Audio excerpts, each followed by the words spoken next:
Yeah, no, we're good. Okay. Sorry for the hiccup. I'll try to be brief because I know we're going into the coffee break. But my name is Tanis McDonnell. I'm a master's student at Virginia Tech, and I'm going to be talking about one of the chapters for my master's thesis, which is about the impacts of flash grazing on bog turtle movement in Southwestern Virginia. So to start, just a brief introduction on bog turtles. They are North America's smallest turtle. They reach maximum about 4 inches. They are federally threatened and Virginia state endangered for a couple of different reasons. Carrie mentioned some earlier, and the two big ones are really habitat loss and collection for the pet trade. And habitat loss is what I'm going to focus on right now because they occupy a really unique ecosystem in the southern part of their range known as Appalachian Mountain Fens. And these fens have a couple really unique characteristics, which I've listed some of them, including typically acidic pH, organic soils. They're typically really small in size. They're not normally mapped on National Wetlands Inventory.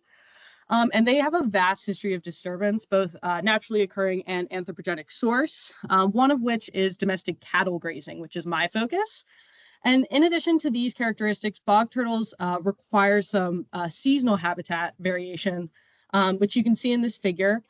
With different type of habitats needed for nesting compared to hibernacula, compared to just everyday use foraging. And this variation of habitat is key when we talk about maintaining and restoring bog turtle habitat, which is one of our main conservation goals. And I'm going to go into some brief examples of these habitat requirements just so you guys can see some pictures of what they actually look like in the field.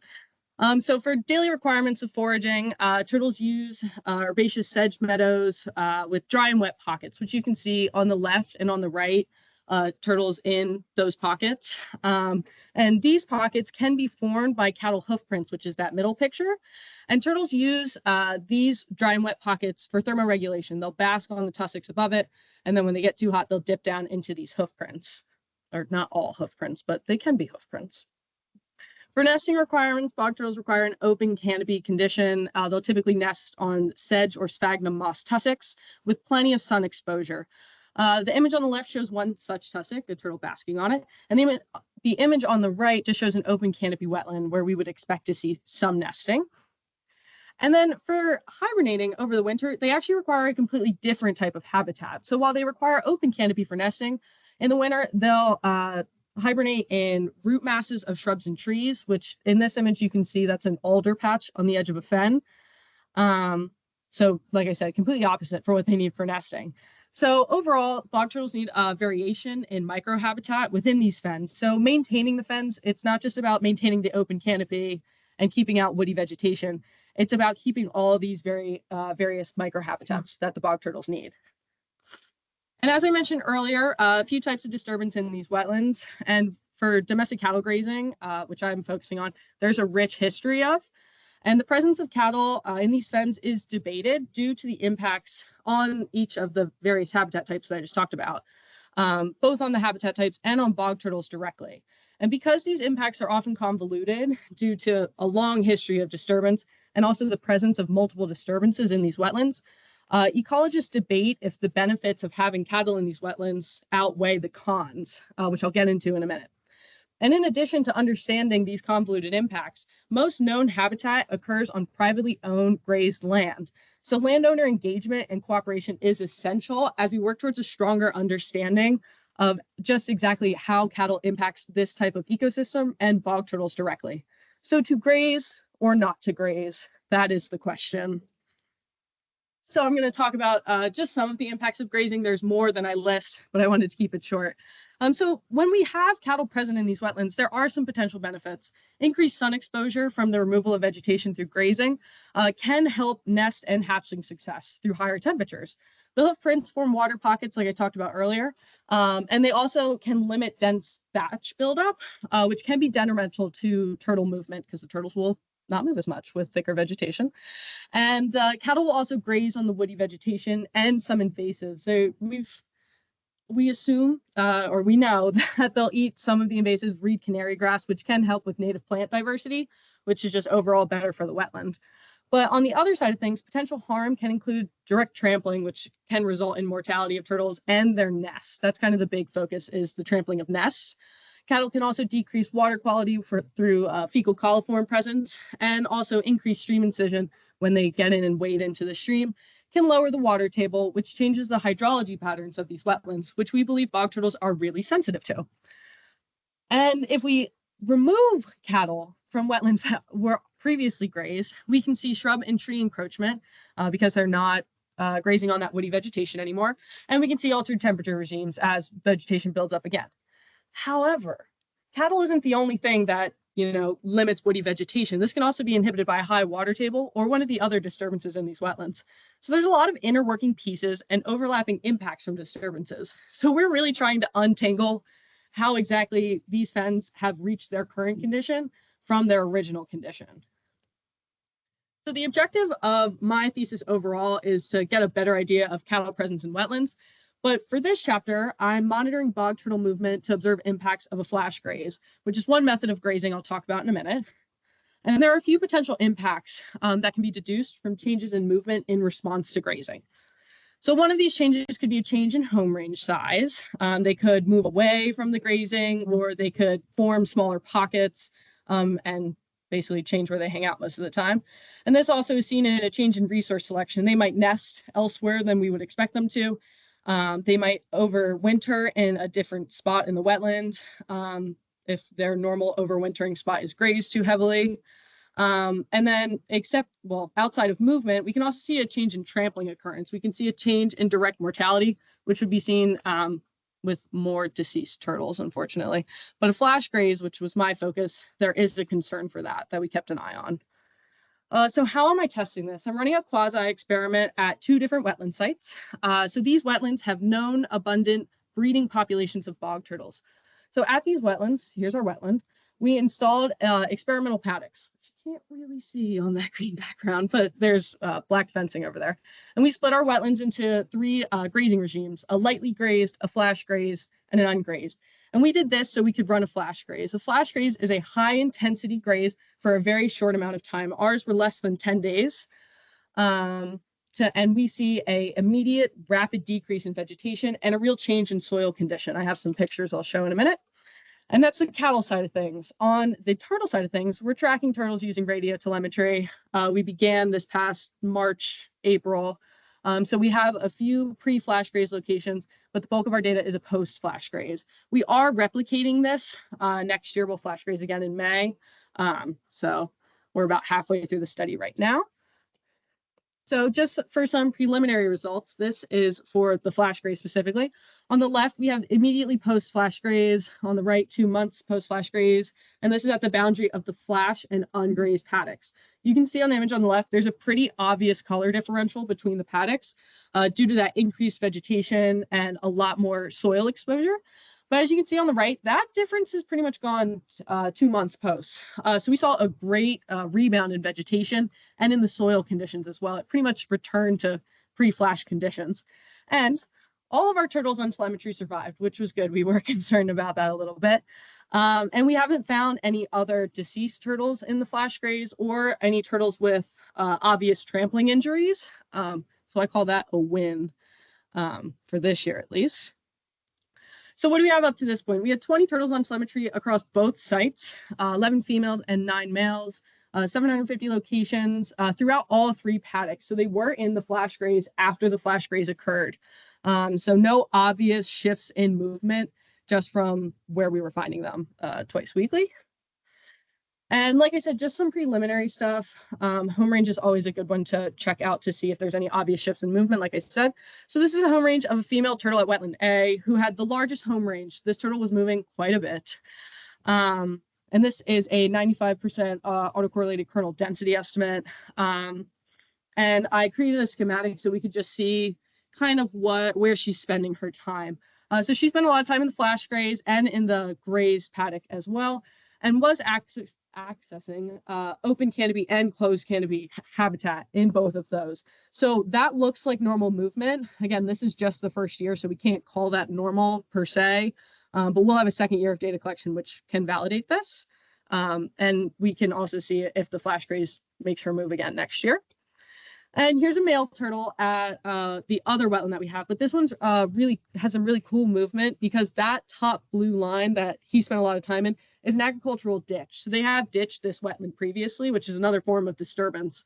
And this turtle loved that ditch. We had a couple other, we had like 3 or 4 turtles in that ditch at all times. But that's great because they're still accessing that habitat, even though it's been disturbed in some way. And again, accessing areas in both the flash graze and the ungrazed. The flash graze is labeled FG, the lightly grazed is the grazed, and UG is ungrazed. Should have explained that earlier. But my conclusion so far, like I said, we only have 1 year of data collection, so just preliminary for now, but our home range estimates align with other reported home ranges, which shows that they're moving about the same amount as turtles not under an experimental graze moved. And again, resource selection within a home range appears to remain constant. They're still accessing all available habitat across the wetland. And again, no mortality due to the flash graze treatment, but this might not hold true next year or in other replications for various reasons. Each herd is different, each turtle is different. It's something we still have to consider each time we do this. But for future work, like I said, we're replicating this next year. And while my focus is on movement, we have another graduate student in a different department at Tech, Haley Batusta-Glauber, who is focused on hydrology in these wetlands, which, like I mentioned earlier, we think the bog turtles are very sensitive to changes in hydrology. So we're considering combining my work with movement, with Haley's work with hydrology mapping to get a better understanding of how hydrology really impacts their movement. And I'm also going to talk about, since I have time, some other bog turtle research going on in our lab. So in addition to my telemetry work, PhD student Connor Hughes is working on bog turtle presence and activity using camera trapping as part of his dissertation. So this data is serving as a pilot study across 4 sites, again, with known breeding populations of turtles. And this will help Connor determine the efficiency of using bucket traps as a way to assess bog turtle presence and activity without the confounding factor of human observation. Just us being in the wetland, the turtles will probably hide from us. They don't really like being seen. So understanding activity and even detection without human observation will be a game changer when it comes to unknown occupancy sites. And for these buckets, that's a motion sensor game camera that takes a picture every time a bog turtle or other things walk under these buckets. And he's got some great pictures that I'm going to show you. But these methods have been pretty successful for bog turtles. Across the 4 sites, which, like I said, are known occupied sites, we had a pretty good turnout. And Connor will use these or similar methodology at sites with unknown occupancy status. So he's got one of my transmitter turtles on the left, a real little juvenile on the right, or in the middle, and then an untransmitted adult on the right, which was at one of my sites. So that means it slipped through the cracks when we were looking for them early spring. So now I'm determined to catch that turtle next year. But besides for bog turtles, like I said, other things like to walk through these traps as well. And for reptiles, at least, this could be great for a community level diversity investigation in the future. I think Connor's already recruited some undergraduates to do that. But for this, he had an eastern milk snake, eastern rat snake, common snapping turtle, which is pretty great. He had some really interesting birds as well, but we thought you guys would like the snakes. So overall, Haas Lab is working on some pretty cool bog turtle stuff, if I do say so myself, and also some pretty cool salamander stuff. If you stick around later, Michael Holden will be talking about that this afternoon. My acknowledgements and references. I really want to stress for all of the we appreciate all the support on here, but our private landowners are essential for this project, especially my cattle owners. I learned so much about cows this past year and a lot about cow rotation, and we couldn't do it without our private landowners. Any questions? I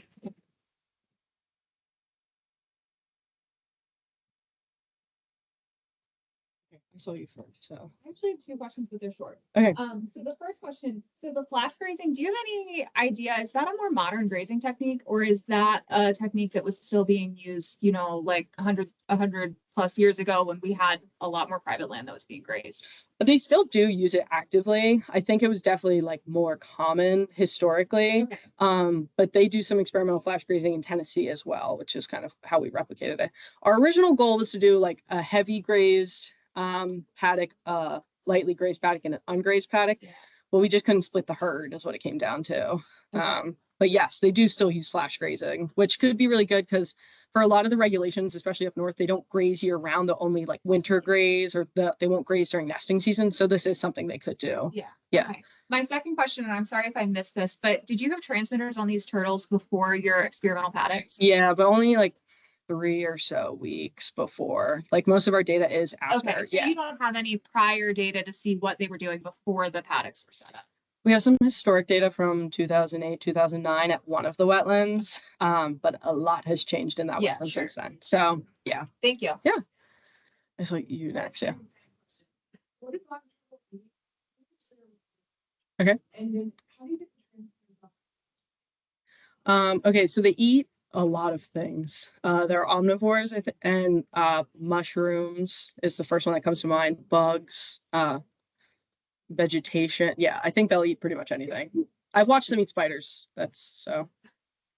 Yeah. And then range, they're actually split. So they have a northern population, which is in, oh, let's see if I can name them all. Jersey, Pennsylvania, New York, Connecticut. There's some in Maryland, I think is included in their range, and Massachusetts, like right up in there. And then the southern range is Southwestern Virginia, like extreme northeastern Tennessee, North Carolina, South Carolina, and Georgia. So I think, yeah. Any other questions? Oh yes, sorry. So they're stuck on with like a plumbing glue, and we just wiggle a pocket knife under and pop it off, which is totally safe for the turtles. Cook approved. So You see mortality because of water quality issues? Yeah, I haven't. It's a concern, especially when we start talking about like downstream, like specifically for the turtles, we haven't seen, because also I don't think they spend that much time in like standing water like that, except for the pockets. But I believe the discussion is more so for like overall ecosystem health rather than just the turtles. But I'm not aware of any. We can take one more question. Great generations of cattle. How long have these cattle farms been in that area? Okay, yeah. The one is a century farm, so at least 100 years. The other one, I'm not sure, but grazing, yeah.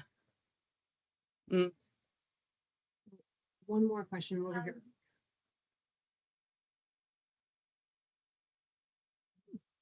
I think I can answer that question.